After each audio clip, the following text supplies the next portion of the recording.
नमस्कार मित्रों, स्वागत है आपका हमारे YouTube चैनल जीएस मस्ती विद विनय सर के साथ।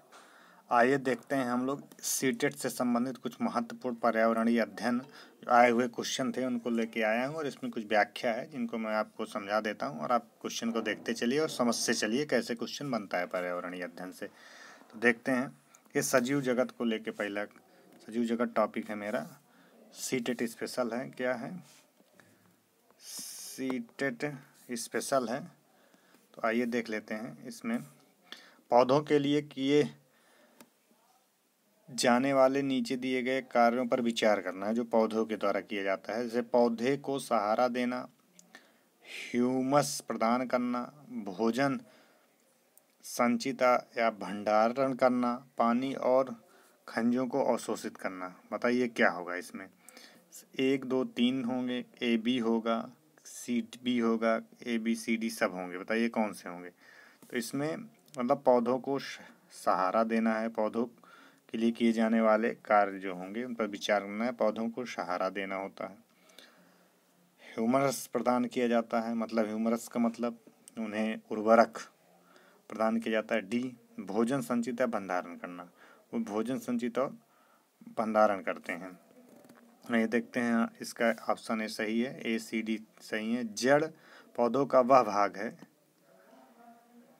मतलब जड़ के द्वारा पौधों के जो कौन कौन से कार्य किए जाते हैं उनके बारे में जिक्र किया गया है। जड़ का क्या क्या कार्य होता है, जड़ शब्द यहाँ पे कट गया था, तो आइए व्याख्या देख लेते हैं। इनमें जड़ों के कार्य पूछा था, डायरेक्ट नीचे लिखा था, हम लोग पूरा क्वेश्चन नहीं पढ़े थे। तो जड़ का क्या कार्य होता है? जड़ का कार्य होता है पौधों को सहारा देना, ह्यूमस प्रदान करना, भोजन संचित भंडारण करना।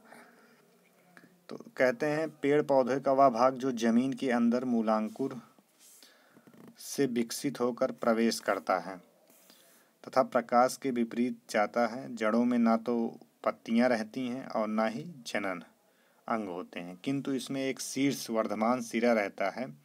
यह अवशोषण अंग, वाताप अंग, खाद्य भंडार और सहारे का कार्य करता है। जड़ के कार्य पूछा था, जड़ के कार्य यहाँ से मिल गए। अधिकांश पौधों में जड़ बीज पत्राधर के निम्न छोर के रूप में उत्पन्न होती है। भोजन का संग्रहण करना, भोजन संचित करना, पानी और खनिजों को अवशोषित करना तथा मुख्य खनिजों को अवशोषित करना तथा मुख्य जड़ों की सहायक बनाना आदि जड़ों के मुख्य कार्य होते हैं। क्लियर? ये जड़ के कार्य पूछा था सीटेट में, तो आप जड़ के कार्य के बारे में अच्छे से पढ़ लीजिएगा। ये हमारी व्याख्या, इसको देख लीजिए, बहुत ही इम्पोर्टेंट है। निम्न में से पक्षियों का वह समूह चुनिए जिसका प्रत्येक सदस्य हमारी तुलना में 4 गुनी अधिक दूरी की वस्तुओं को स्पष्ट देख सकते योग्य है। बाज है, चील है, गिद्ध है, फाख्ता, कौवा, मोर, बाज, कबूतर, तोता। बाज तो तेज देखता है, कौवा, चील, बगुला, ना तो बगुला होगा ना तोता होगा। बाज, चील और गिद्ध तीनों जो हैं ये बहुत तेज देखते हैं। क्लियर? देख लेते हैं। बाघ, चील और गिद्ध पक्षियों का एक ऐसा समूह है जिसका प्रत्येक सदस्य हमारी तुलना में 4 गुना अधिक दूरी की वस्तुओं को देख सकने में योग्य है। बाज एक शिकारी पक्षी है। वयस्क बाज के पंख पतले तथा मुड़े हुए होते हैं जो उसे तेजी से उड़ने में सहायता करते हैं। क्लियर? अगला देखते हैं। उसकी गति से उसकी दिशा बदलने में सहायता, जिसे उसकी गति तेज है तो वो दिशा बदलने में भी सहायक होते हैं। चील लगभग 2 फीट लंबी चिड़िया है। चील क्या है? चील क्या जिक्र कर दिया है? लगभग 2 फीट लंबी चिड़िया है जिसकी दुम लंबी और 2 पंखी रहती है। दुम क्या है? लंबी होती है। कैसी रहती है? 2 पंखी रहती है। इसका सारा बदन कलछौं भूरा होता है जिस पर गहरे रंग के सेहरे में पड़े रहते हैं। चील सेनकुल फैमिली फैलकोनिडी का एक पक्षी है। चील के बारे में जिक्र किया। गिद्ध क्या है? गिद्ध शिकारी पक्षियों के अंतर्गत आने वाले मुर्दाखोर पक्षी हैं। इन्हें मुर्दाखोर के अंतर्गत रखा जाता है। एक कत्थई और काले रंग के भारी कद के पक्षी हैं जिनका दृष्टि बहुत तेज होता है। शिकारी पक्षियों की तरह इनकी चोंच भी टेढ़ी और मजबूत होती है। क्लियर? तीसरा देखते हैं क्वेश्चन। निम्न में से किसने मटर के पौधों के साथ प्रयोग किए और यह पाया कि मटर के पौधों में कुछ ऐसे लक्षण होते हैं जो जोड़ियों में पाए जाते हैं, मतलब कपुल में, जैसे चिकने या खुरदरे, लंबे या बौने, पीले या हरे आदि। क्लियर?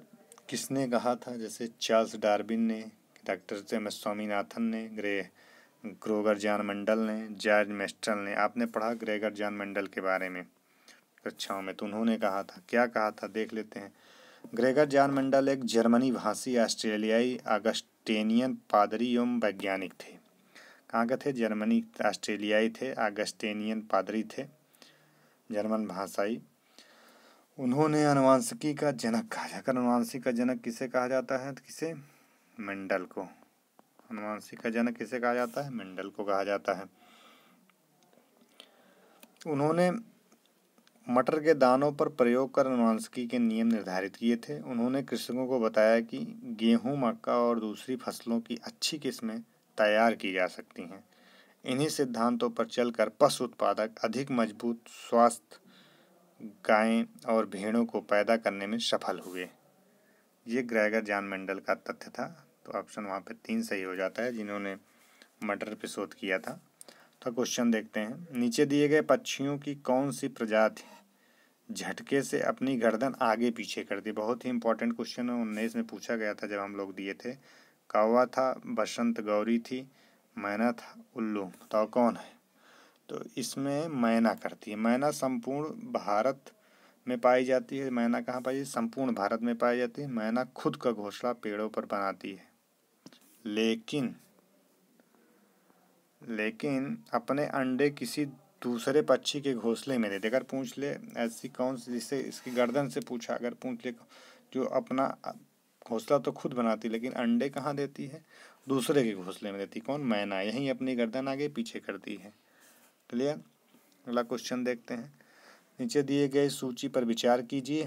कछुआ, घड़ियाल, कौवा, बतख, मछली। इन सूची में निम्न में से कौन सा दूसरों से भिन्न है? कौवा, घड़ियाल, कछुआ, मछली। देखिए तीनों अगर देखा जाए, तीनों ये पानी में रहते हैं, जल में रहते हैं, और बाकी वो आकाश में घोंसला बनाकर। जैसे कौवा एवं अन्य जंतुओं से भिन्न है, क्योंकि कौवा आकाश में उड़ने वाला एक पक्षी है, जबकि कछुआ, घड़ियाल, बतख, मछली जलीय जीव हैं, पानी में रहते हैं। वही सिस्टम लगाए ये भी। क्लियर? यहीं से इसको भिन्न करना था। हाथियों के विषय में नीचे दिए गए कथनों पर विचार करना है। हाथी बहुत ही इंपॉर्टेंट क्वेश्चन है, आज क्वेश्चन आ ही जाते हैं। कहता है हाथी बहुत कम आराम करते हैं। यह एक दिन में केवल 2 से 4 घंटे ही सोते हैं। एक बड़ा हाथी एक दिन में 200 केजी से अधिक पत्तियां और झाड़ियां खा लेता है। इन्हें पानी और कीचड़ में खेलना बहुत भाता है, इससे इनके शरीर को ठंडक मिलती है। किसी हाथियों के झुंड में सबसे बुजुर्ग हाथनी ही सभी फैसले लेती है। तो कौन सा? 1, 2, 3 सही है, 3, 4, 1 सही है, में 3 सही है, 4 सही है, और क्या 1 सही है। 1 का मतलब क्या हो गया? हाथी बहुत कम आराम करते हैं। क्लियर है? कम से कम 2 से 4 ही घंटा आराम करते हैं। कितना? 2 से 4 घंटा आराम करते हैं। एक बड़ा हाथी एक दिन में 200 केजी नहीं है, ऐसा नहीं है। क्लियर? तीसरा देखते हैं। इन्हें पानी और कीचड़ में खेलना, हाँ ये सही है, पानी कीचड़ में खेलना इन्हें पसंद होता है, इससे इनके शरीर को ठंडक मिलती है। फिर चौथा, किसी हाथनी के झुंड से सबसे बुजुर्ग हाथी ही फैसला लेते, ऐसा नहीं है, गलत है। तो 3, 4 और 1 सही।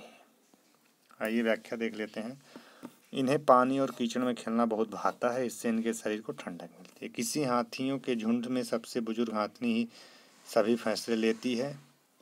ओह ये भी सही है, यहाँ पे चौथा था, सही है, फैसला लेती है बुजुर्ग हाथनी। क्लियर? हाथी बहुत कम आराम करते हैं। यह एक दिन में केवल 2 से 4 घंटे ही सोते हैं, ये भी सही है, 2 से 4 घंटे। क्लियर? 7वां देखते हैं।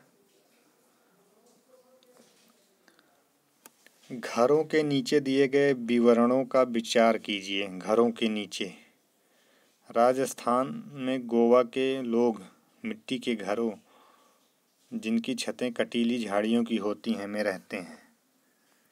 क्लियर? मनाली में घर घासों के खंभों पर बनाए जाते हैं। लेह में पत्थर के 2 मंजिले घर बनाए जाते हैं। नीचे की मंजिल पर जरूरत का सामान और जानवरों को रखते हैं। कौन सा कथन सही है बताइए। इसमें बी सही है। 1 और 3 सही है। मतलब राजस्थान में गांव में लोग मिट्टी के घर की छतें कटीली झाड़ियों से बना के रहते हैं राजस्थान में। तीसरा कहता है लेह में 2 मंजिली घर बनाए जाते हैं। नीचे की मंजिल पर जरूरत का सामान और जानवरों को रखते हैं लेह में। क्लियर, ये सही होगा। घर से संबंधित क्वेश्चन पूछे जा रहे हैं। 8वां देखते हैं।